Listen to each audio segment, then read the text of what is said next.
John, thanks so much for joining me again. I appreciate you being back on the podcast. For those of you that haven't seen the episode with John Kwarsick from before, it was a really awesome, what I'm going to call an introduction into the ways that AI is going to change how we do business. And I don't mean because it's going to make it's going to make people irrelevant. In fact, it's the opposite. So I don't want to bury the lead. John, tell us about what you have found in all of your deep dive into AI these last few years. Thanks, Reade. I really appreciate it. Thank you for having me back on the pod. So today's February 11th. I say this because we want to mark exactly when we're talking. I predicted a few things in the last podcast, and by golly, they came true. But today, where we stand, the labor statistics came out for last month, and we could see some really interesting trends. We could see that there were jobs that were created. What we're seeing is that the jobs were not in the white collar area. They were in construction and they were in other areas, healthcare, which, is somewhat white collar. But the key here is that knowledge workers and the hiring of knowledge workers has remained flat. And then Manpower, the company that's out of Milwaukee, it's about $24 billion. They did a survey of 14,000 people in 19 countries, and they found that 18% of the people that responded out of that 14,000, I want you to think that's like a basketball arena full of people. They said AI is not helping them at all. Matter of fact, it's hurting them. So what we're seeing is 68% of all AI initiatives and projects are either stalling or they just don't get off the ground. And yet companies are still pouring billions of dollars into these tools. So I'm looking at this, I'm going, why is that happening? Why is companies are making these investments so large and they're not getting the output? Here's the key. They're looking for the problem in the wrong place. It's not on the tool side of the equation. It's not on the technology side of the equation. It's on the human side of the equation. So that's the preamble to our whole conversation here this afternoon. That's a really great intro. And John and I, we talked about this over coffee a couple of weeks ago because the issue for us as an agency keeps coming up. And we shared that we've had a lot of clients that had this idea that, oh, great, we've got this new tool. The company has spent hundreds of thousands of dollars, getting this into the organization. And now not only is our job going to become a lot easier, but now we don't need so many people. And by the way, all we have to do is just give it to them, and then they're going to be able to do their job easier. That is not how things have played out in practice. You mentioned that a little bit with some of the companies that have tried this, but what has been your experience with that specifically? So two things. One is, where does the problem lie in any company? That's the thing you got to diagnose. What companies are really poorly doing is looking at the behavioralistic and the psychology behind change and what the human being kind of embraces change or resists change. So I looked at it this way. I said, okay, if it's on the human side, how do we identify it? So some time ago, there was a famous business book written. It's called The Goal. It was by Eli Goldblatt. Now, Eli was an Israeli physicist, brilliant. And his theory of constraint is this, that in any company, in any system, there is going to be one thing that is going to be the bottleneck that will slow down everything else. I'll give you an example. So let's say you're a car manufacturer, okay, and you're building car frames, and you can build 50 car frames in an hour. Okay, so you got the robots that are making the car frames, they're assembling them, they go down the line, and now you got to paint them. Now, the painting takes more time, and the ovens, you got to dry them, so you can only do 10 an hour. And then you push it down the line, you got to put the wheels on, and you got to put, I don't know, you get 4 times 50, that's 100 wheels. You're manufacturing, say, 80 wheels. and then you go and you put it off into shipping after it's all done. Where's the constraint here? Okay, where is the constraint? That's the first question you ask. So then you say to yourself, well, the robots, we could invest $10 million and we can make it now, instead of 50 frames an hour, we can make it 100 frames an hour. Whoa, you just doubled your capacity, right? Wrong. You could still got to paint them. So the constraint there is the 10 frames an hour that you have to paint. You can put all the money and efficiency into the manufacturing of those frames, or you could put it into the manufacturing of the wheels. It doesn't matter. There's one constraint there. This is an analogy that I pulled out from the theory of constraint, and I said, let's apply this to human behavior. Okay, let's figure out where the bottlenecks are. So companies go out and they spend $50 million in AI. That's the robots. We can go faster. But human beings are only going to be able to absorb so much at such a time. And they're going to resist if they don't get the training, if they don't have the psychological safety, if their identity is not tied to what the advancements are, and they don't have leadership that's supporting. Let's think about this. When you use AI and you type in a question, do you always get the right answer the first time, Reade? Rarely. Yeah, you got to iterate on it. And you got to ask another question and another question. You got to dig. And, some people that are AI savvy, they'll have multiple instances open and they'll play one against the other. It's not the prompting. And what we're finding out is, if I can memorize all these prompts, right, I'll be good at it. No. It's the iteration. You got to experiment. You got to make mistakes. You got to play with it. And the problem is most companies don't give their employees the ability to do that. You basically have your job, stay in your lane, do what you need to do, and don't break a lot of stuff rather than this whole iterative process. So back to my spreadsheet guy. Okay, so this guy is the man with the spreadsheets. Now he's got this automation. And let's just say he's in a meeting and someone goes, hey, Joe, cell A13's wrong. And it was an AI mistake, let's just say. He didn't check it. Now he feels bad about that. I don't want to experiment with this anymore. I'm going to go back to doing what I know works. This is what's going on in companies right now.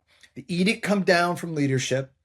Leadership says we're going to use all these tools, but the culture and the psychological safety is not there. And the ability to experiment, the ability to iterate, the ability to build things with this, usually not there. And everyone's ignoring that. They're saying we should just get productivity. So that is the kind of the problem we're seeing. Do you think that is that fear of failure being the primary driver of behavior? Do you think that is more common in certain settings than others? And what I mean by that is I'm thinking about large corporate versus small business versus maybe entrepreneurial versus other dimensions. Does that make sense? Yes. So no, it's actually all the same. Unless you have a culture where you're actually embracing failure and you're actually saying, you know what? We know you're not going to get it right the first time. You have time. Instead of, okay, we got to get this done because the quarter's ending. Here we are, we're sitting at February 11th. We're halfway through Q1. We got to get the sales in. We got to get the numbers done. Drive. Unless you have the time to experiment within that system, you're not going to have a full-on effort. People are going to fall back on what they know works rather than using the new tools that are there, and rather risking one, hey, I'm going to make a mistake. Two, it's going to take me time and I don't want to raise my hand and look stupid and say, I don't know how to use this. Three, my identity is tied to my job. And then four, just the biological speed of being able to absorb and be able to take on new tasks and learn them. Unless you build that culture right there, whether you're a big company or small company, it doesn't matter. You can put all the tools you want. The output is going to be constrained by the human being and the psychology. And that's the thing that I've been focused on with my framework to take a look at where does it fail within that. Talk to me about the framework, because a big question that comes to my mind after you say that is, well, how in the world do you create the culture? One, the idea of embracing failure seems so antithetical to everything that we know and are taught. Yeah. So I mean, if you just tell everybody you want them to fail, I don't imagine that that's going to yield a great outcome. But to remove that fear that, hey, failure does not mean that there's, some negative consequence that's going to come your way from us, right? There's always consequences for everything we do, but talk to me about that framework and how you how you justify or how you kind of rectify those two concepts. Yeah, great question. So first you got to look at drilling down after you figure out where the constraint is. This is the hardest question to identify. So let's go back to our manufacturing. So most companies say, hey, if we invest in this particular area, we should see a uptick in productivity. But if the constraint is there and you don't take the time to look deeper into what that constraint is and understand what it is, and you have to ask a lot of questions. You got to ask the questions of why, and then you have to dig in and look at where that particular behavior is. So in order to do that, what I've done is I've broken down this into 8 different rings. And some of the rings are basically root cause, and some of them are symptoms. So I'll give you a good example. Let's say you got a leader who doesn't tolerate a lot of flexibility. They know that you want to execute brutally. We know cultures like this. I mean, I'm going to pick a few out and I'm just going to point, and people can blast me for it. But, Amazon is a pretty tough place to work. You have to write out all of your ideas out on paper. You got to, make sure that when you got an idea, it's got to go through the proper chain of command. They're looking at efficiency all the way through, but they are very good at identifying where the constraints are too. So they're good at that because they've been trained on saying, okay, where is the constraint? Who's doing it? How are they behaving? Why is this happening? And then asking more questions to that and drilling down on it. So the failure piece is okay. It's the asking the questions and finding the root cause that needs to happen within a company. And that is the real key. And companies just don't take the time to do this. And, I can point to places in history where we've seen this dichotomous thing happen. So let's just take 1 second. Automobile manufacturing. The whole idea of Kaizen and the idea that came from Toyota. So back when Toyota started, they were manufacturing cars, they had less than 1% market share. This is in the late 60s, early 70s. And rather than doing this top down, like Detroit was doing, GM, Ford, and Chrysler, where, we got this assembly line, we're going to follow these procedures, and everyone's just going to do their job, Japanese reversed it. At any given time, someone on the assembly line could stop the assembly line and say, you know what, there's a way we could do this differently. That is constraint thinking. That is, oh, wow, the process is only going to go as fast as you think it's going to go, but this one thing's going to hold it up. If we make it more efficient, it'll go quicker. That is a key indicator of looking at theory of constraint in working with a manufacturing process. When it comes to AI, here's the thing. AI is different, 100% different. And why is it different? It's not like the internet when it came out. It's not like the iPhone when it came out. It's not like the personal computer when it came out. Those are what we call capability extensions. Okay, capability extension. So you think about it. Word with a computer just allows you to process documents faster, a capability extension. But what this does, AI, is it actually threatens the very essence of who human beings are. It can actually take your job away because of the functionality of that and how you identify with that. That's the psychological factor that we're talking about. And people feel threatened by it. They do. So is that your ring? Okay, so you have a ring, and I've got it in front of me. We're going to make sure that this is available to anybody that's watching or listening to the podcast. So that first ring is identity. And the second one, you talk about psychological safety. And I don't know that this is a concept. I think there's a lot that's talked about, like with self care and what I'll call kind of the 2020s, concern for the individual, or at least there's a perception, or they want there to be a perception. There's a concern for the individual. And then, of course, as soon as there's a way to downsize, corporations will usually take that option, right?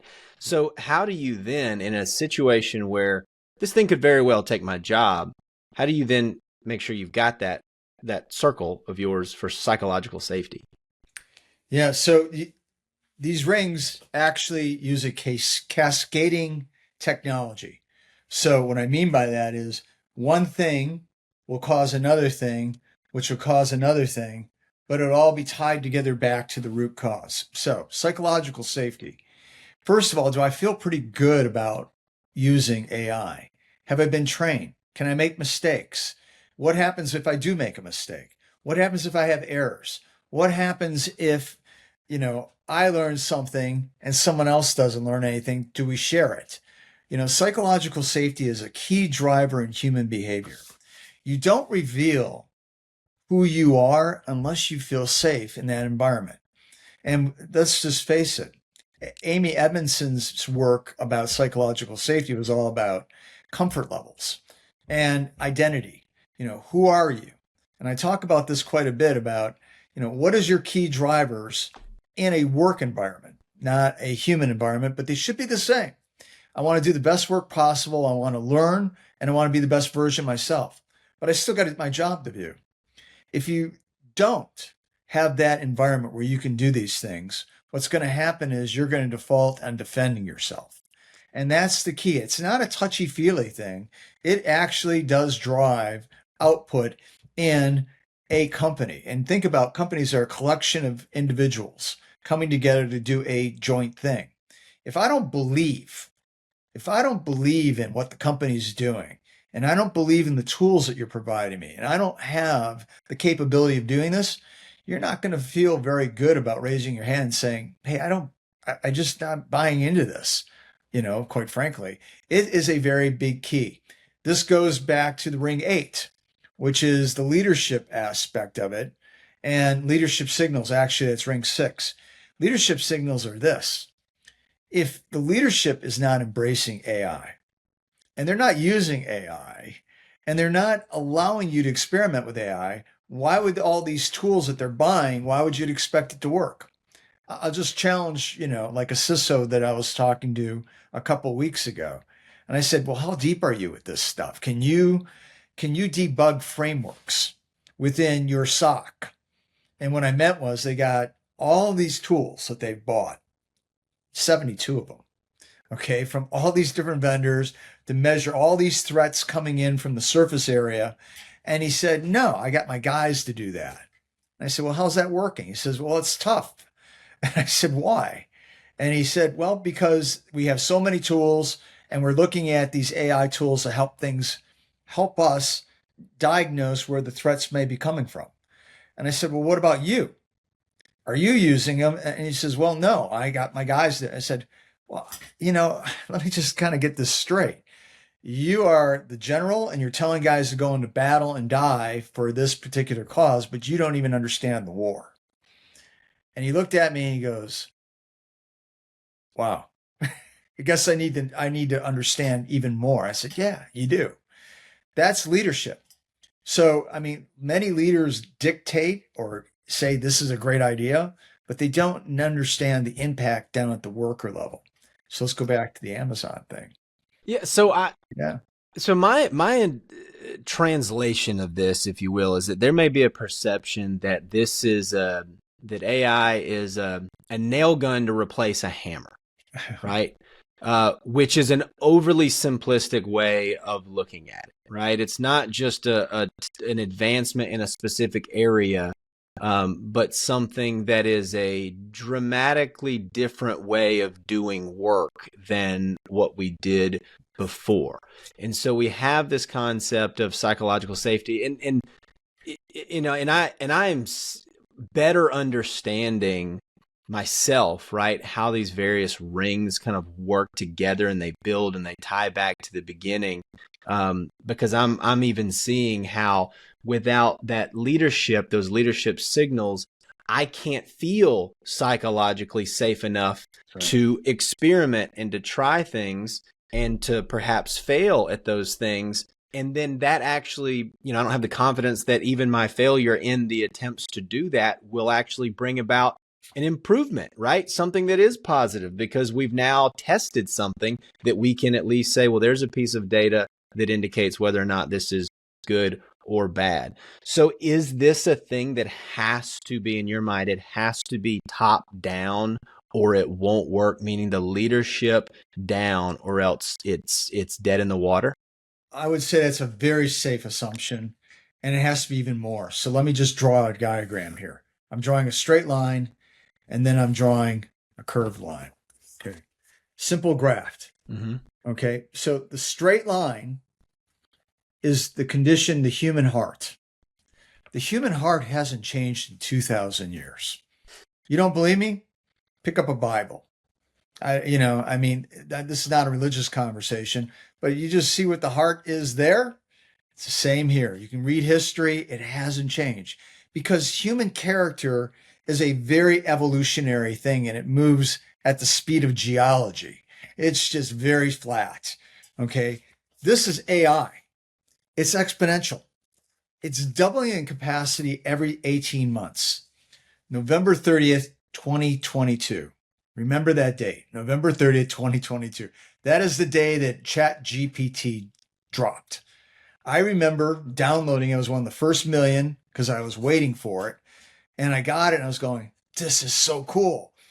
I get on a conference call the next day, or maybe it was 2 days after that, with my team at Microsoft. And I was talking about it. And my average age of my team, by the way, was about 28, 29 years old. And they're all looking at me like, the old man's lost his mind. They had no clue, right? But think about it. AI is only 3 years old, okay? And what we can do with it. You can go into Midjourney or Gemini and just make beautiful drawings just by typing stuff in. You can build a website in 90 seconds. But here's the thing, okay? So AI capabilities up through the roof. Human trust, though, human trust moves a lot slower. And then human character even moves slower yet. So this is a rocket ship going at 25,000 miles an hour. This is us walking. And then our trust aspect is evolutionary. And this gap is increasing. So how do I trust something that is just changing so quickly? It's changing in my environment where I'm working. The expectations now are that I'm going to absorb all this. The expectations are I'm going to work with all this. The expectations are I'm going to know what I'm doing. Where's all that? No one's asking these questions, but it's happening right before our eyes. And this is the constraint. It's not on the tool side because the tools work. It's on the human trust and human capability side because human beings don't trust statistics. They trust experience. And if I don't have a good experience with AI, or if I don't have an experience where I said, oh, I know this, it's going to go very slowly and you're going to resist. Human beings don't trust statistics. We trust experience. And that's the key here to this whole equation. Well, and to add a little bit more urgency or perspective, better put, is that graph that you just drew. I would say that where we are on that graph is just after those 2 points have crossed each other. That's right. So we are just at the very, very beginning of that rocket ship taking off. But what could level? Yeah, exactly. Right. Yeah, we're right there maybe. And so what you're saying and what I agree with is that what could level off the impact, right? If we're now changing that, I guess it's the rocket ship axis to adoption and actual implementation and impact that AI has, that's going to be leveled off by a lack of willingness and an understanding and the human desire to implement and to adopt those things. Is that a fair categorization or characterization of that? That is a very fair categorization. If you go to my website, you're going to see three different categories. So this is how brilliant Eli Goldblatt was. The theory of constraint can be applied to everything, not just business, but to your personal life too. So if you go to my website, you will see that you can go, as you scroll down, it says 3 layers, 1 binding constraint. There's the business wheel, which we've been talking about. Then there's a behavioral wheel. So let's just talk about that for a second. That's 4 rings. And what it is where in your relationship have you stopped growing? I'll give you a good example. I donate my time down at the Atlanta Mission, which is a homeless shelter here in Atlanta. And every week I'm there with 200 men. And these men are hanging on to life. You know, they most of them have been incarcerated. A lot of them have addictions that they've gotten cured from just by getting off and being sober. But my point here is that every one of these men, including myself, have a limiting constraint in our lives that keeps us from being the best version of ourselves. I'll give you a good example. Just say you wake up and you're cranky and you bark at your kids, or you're in your car and you're tired and you're complaining about traffic. What's the constraint there? What's the constraint there? Probably my patience. Patience, yes. And why do you have a lack of patience? Now we're doing the diagnostic. Well, running a business, got kids, and not enough time in the day. Yeah. And there seems to be there's always more that's being asked of us, both as business owners and as parents. So I would then, yeah, there you go. So work stress, yeah. Right? So now I'm going to drill down some more and start asking you a little bit about your habits. How did you eat yesterday? How long did you sleep yesterday? Yeah. Did you get any movement yesterday? Did you have some time for yourself to just take a minute and enjoy the 72-degree weather we had yesterday? See, so now we're getting into the diagnostics and trying to find the root cause. Mm-hmm. And where I'm going with this example is, did you get enough sleep? And you go, I only got 5 hours of sleep. Well, yeah, there you go. Not enough sleep is going to be a constraint in your life. Not only just for Reade and John, but for everybody watching this, because you need sleep to regenerate cells. You need sleep to help your brain get washed with cerebral fluid to take the tau proteins out so you don't have Alzheimer's, and you can renew your brain thinking so that the synapses is better. You're going to be cranky if you go 3-4 days with 5 hours of sleep. Now, there's some people that can get away with it, right? You can grind, but man, that stuff you're going to pay the piper. Or let's just say you didn't exercise, you didn't move. You sat all day in your chair, Reade. I mean, like, my back's hurting, I'm just like, you're not going to feel patient. You're not. So I use the theory of constraint for the behavioral wheel. And then there's one more wheel there. It's the human AI wheel. So the human AI wheel is, I want you to think about this. AI is a multiplier. It is. So this is where it's dangerous in companies. If you got that manager who's shooting off emails every 5 minutes or just, saying stuff, guess what? He's using AI. That's only going to multiply that effect. And what we're seeing today with kids, for example, they're becoming addicted to their phones.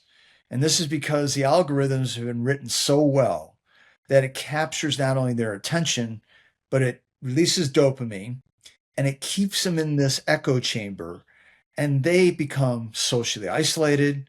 They become inculcated into whatever it is that they're watching on TikTok, Instagram, and their social media.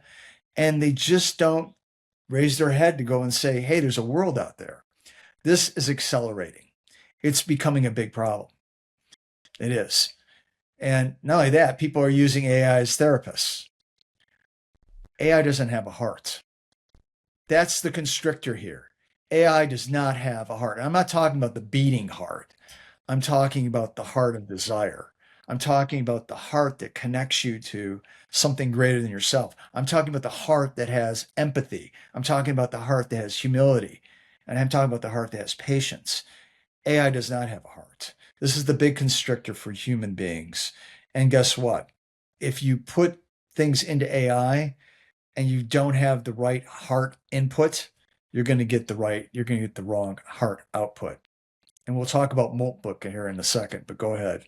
Yeah, so in a way, one has to be careful that you don't create a monster, That's right. right? I mean, and this to me is and maybe I don't know if this is a constraint, but this is definitely a big concern that these, sometimes I think about it as like the angel and the devil on the shoulder, right? In the cartoon. And you can be followed by one or the other of those. And sometimes AI has this kind of um, uh, it's this self-fulfilling, or it can become self-fulfilling, and what you feed it feeds back to you, which then, gets your thinking going in a certain direction. And I'm sort of just thinking about, the use of AI as a personal support system, which is got its own concerns. But then even professionally speaking, right, good habits and bad habits are going to get multiplied, That's right. given based on how people are using them. Uh, Number one, I know that's a concern, but what do we say to somebody that now that's another barrier for them to even want to even feel psychologically safe to experiment with these things and try these things? And for leaders who are thinking, well, geez, I don't want that to happen. I'd rather just opt out and kind of bury my head in the sand and hope that this doesn't affect us too quickly. I mean, what do you say to somebody like that? Well, first of all, we got to go back to what's the causality and what's the constraints here. How do you find that out? So the first thing you have to do is say, I got to consult with something. So I built the behavioral wheel for people to start not diagnosing themselves, but to see where they are in their journey.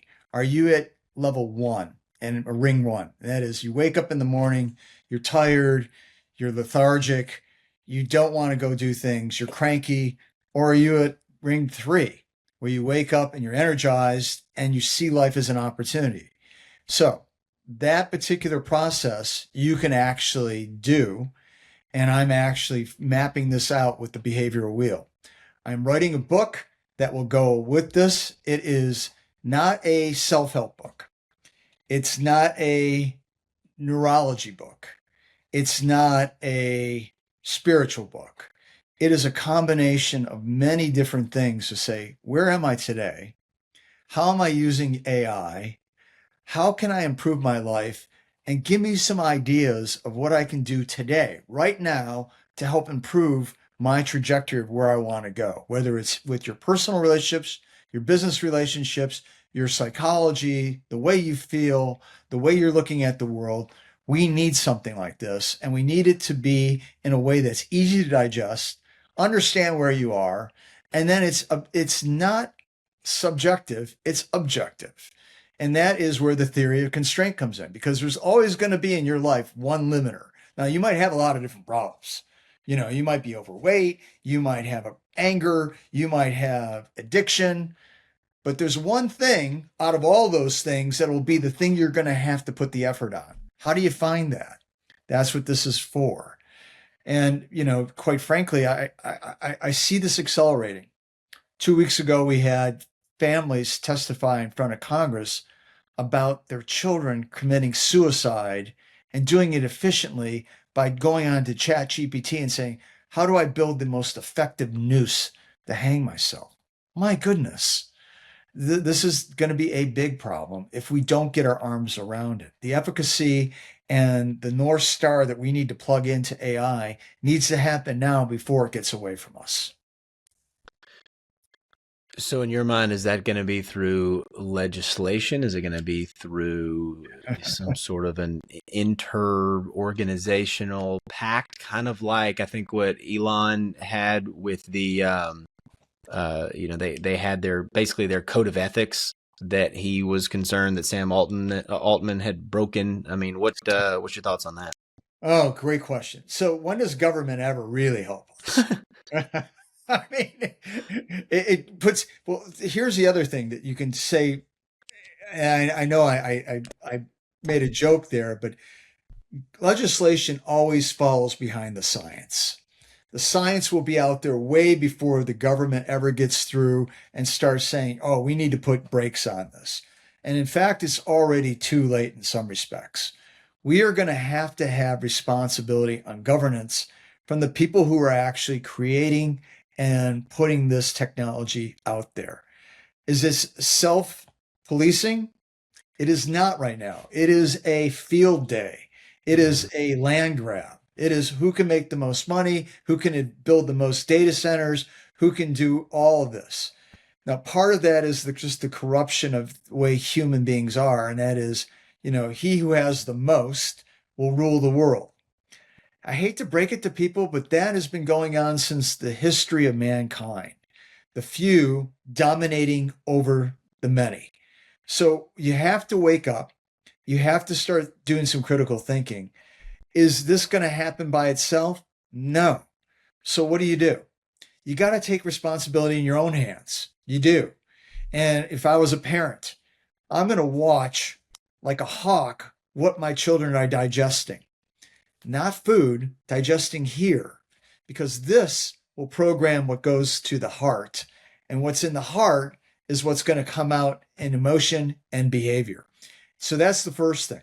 The second thing, you got to take time to educate yourself and learn about what's going on and not be numb to the Netflix of the world like we were talking to, or just taking in entertainment. I know you're busy.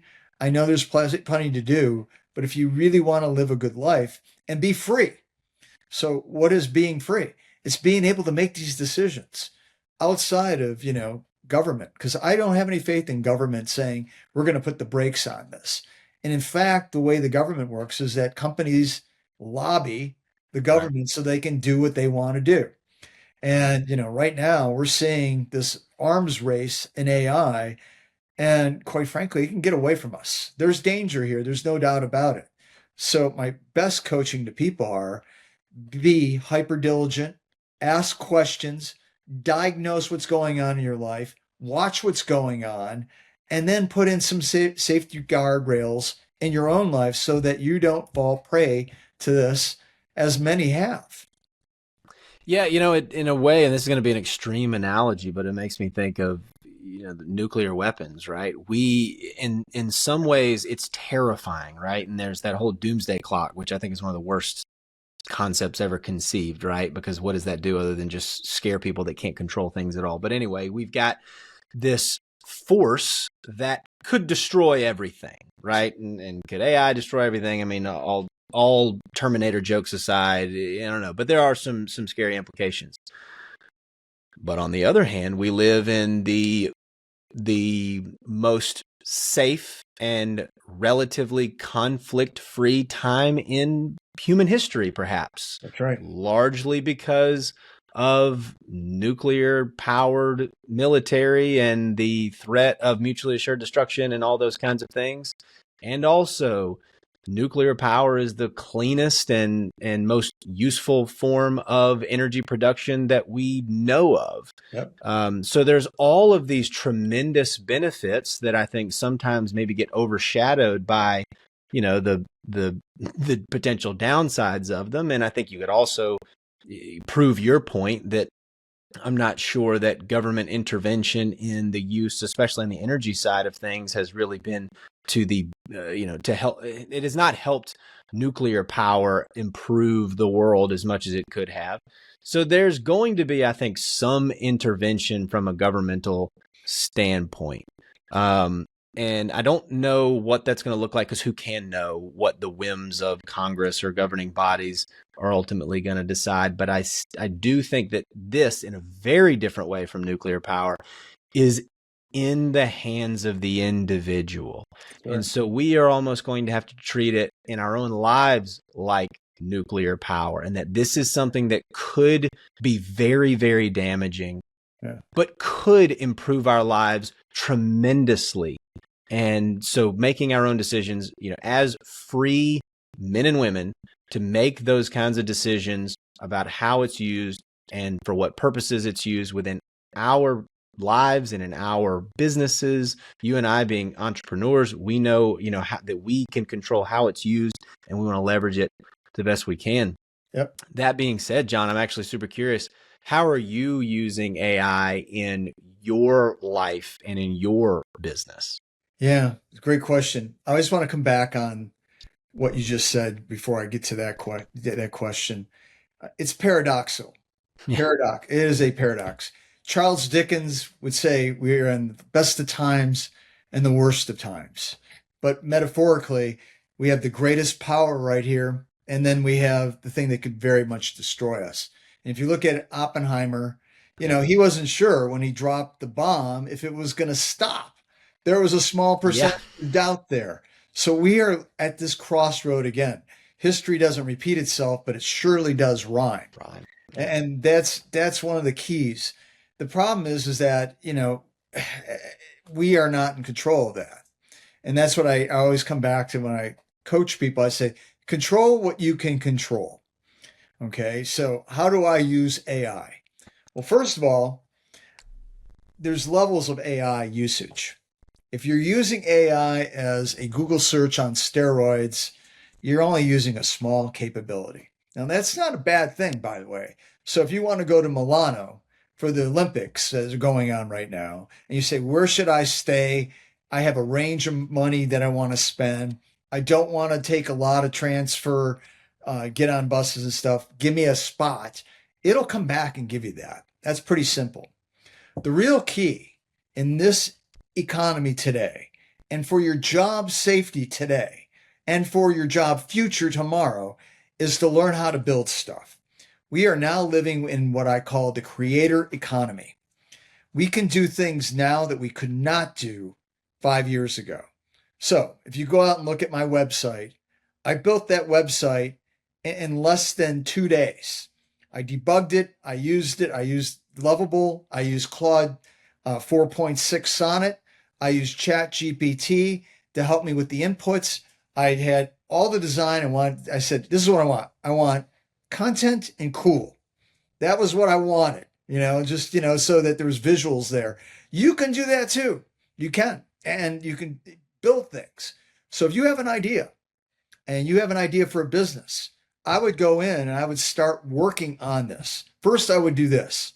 I'd create a project within your AI, not just start putting it in. Project allows you to put the files, put the thinking, and allow you to say, here's the objectives, and this is what I want you to keep in memory. Because generative AI, what it does is it starts the conversation over and over and over again. So you want to have a way that you can keep what you're doing and put that into memory and put it into a project so that it'll reference the project. And now you can start prompting there and saying, okay, go retrieve this information that we thought about my new business, find this information on the internet about businesses that are similar to this, and then make suggestions on where I think I can find unique value with my business that I'm trying to create. That's 3 different prompts, but you're pulling from different places: the internet, your project file, and then go do something. And then I would put one more prompt in there. When you come back, don't just give me the answer. Ask me more questions about the project that I'm doing. And what AI will do is it'll create questions, say, hey, how much money do you want to make? How much resources do you have? How many people are you going to have in your business? It'll ask you questions like this, and you can start working on that. And then you save and iterate on this. This is the upward spiral of AI usage, the way I use it. I also do this too. I had multiple instances going on. So we all know this word hallucination. So what is that? That's like, I'll give you a good example. A year ago, someone had said, what's the best way to put cheese on pizza? Well, the answer that ChatGPT came out was use super glue. So, because it went out to the internet and there was technically edit. Yeah. But you super, and it came back. So no, I mean, you're going to get answers like that. Use one against the other. Take that and say, is this right? Go out and back and forth. Okay. And most people don't do this. They'll keep tabs open on their computer, but they're not orchestrating. And here's the final thing. You are the maestro. You are the orchestra leader. Can you play oboe? Can you play violin? Can you play can you play the trumpet? Can you play the clarinet? Probably, maybe not. But what you can do is orchestrate all of that together harmoniously by using AIs to check off AIs, by using projects, by understanding how to prompt. And prompting is pretty easy once you start realizing, hey, I need to have a goal, I need to put constraints in there, and I need to tell an outcome. Just remember that. What's the goal? What are the constraints? And what's the outcome? And constraints would be, I don't want this answer. I want you to stay in these boundaries. I want you to, not consider this, but consider that. I want you to look at these things, but ignore those things. Those are constraints, just like the theory of constraint. And then find the one thing that is most important to you. Put that in your prompt. And then say, outcome. Here's what I want you to do. Come back with 5 suggestions. Come back with 10 suggestions. And then take those 10 suggestions and run it against the 10 suggestions that businesses that exist out there, that are really out there, that are doing this, and tell me how I compare. Just now in the last 3 minutes, I have articulated how to use AI at an expert level. That's the thing that we're not coaching and we're not teaching people. You got to go dig for this stuff on X and you got to dig for it but it's more than just prompting. It's learning how to be the maestro and orchestrate the resources and orchestrate the music like that.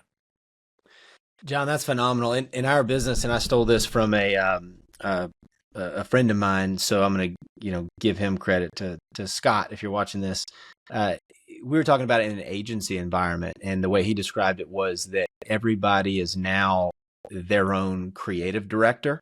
Mm-hmm. Right? Where in an agency environment, for decades and decades, you'd have a creative director who would inspire, review, provide feedback for, and ultimately approve any creative that came out of, copywriters, graphic designers, videographers, and different members of a marketing or a creative team.